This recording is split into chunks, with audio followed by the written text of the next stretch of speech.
আসসালামু আলাইকুম। রাতের খাবারের জন্য বানিয়েছিলাম হোয়াইট সস চিকেন বান। যেমনই মজার তেমনই পুষ্টিকর একটি খাবার। এর জন্য প্রথমে একটি বাটিতে 3 কাপ পরিমাণ আটা, 1 চা চামচ পরিমাণ ইস্ট, পরিমাণ মতো লবণ, চিনি দিয়ে ভালোভাবে শুকনো উপকরণগুলো মেখে নেব।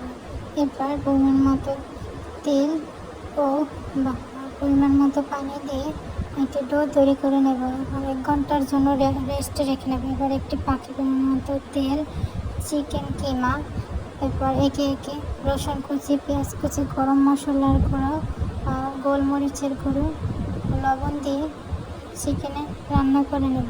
রান্না হয়ে গেলে চিকেনের ভিতরে টমেটো সস ও ঘরে তৈরি করে রাখা হোয়াইট সস নিয়ে ভালোভাবে মিক্স করে নেব।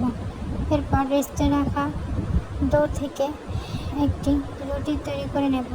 রুটিতে যেন বেশি মোটাও না হয় এবং পাতলা না হয়, মাঝামাঝি এমন একটি রুটি তৈরি করে নেব। এরপর রুটি তৈরি হয়ে গেলে তার উপরে একে একে চিকেন মিক্স ভালোভাবে দিয়ে দেবো। এরপর একটি বার্নের শেপ দিয়ে দেবো।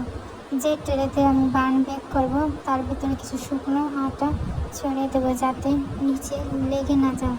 এরপর বার্নটি দিয়ে তার উপরে অল্প পরিমাণে কিছু টমেটো সস ব্রাশ করে এরপর একটি ছুরি দিয়ে বানটির উপরে হালকাভাবে কেটে নেব যাতে সুন্দর দেখায় এবং পরবর্তীতে বানটি কাটতে সুবিধা হয়।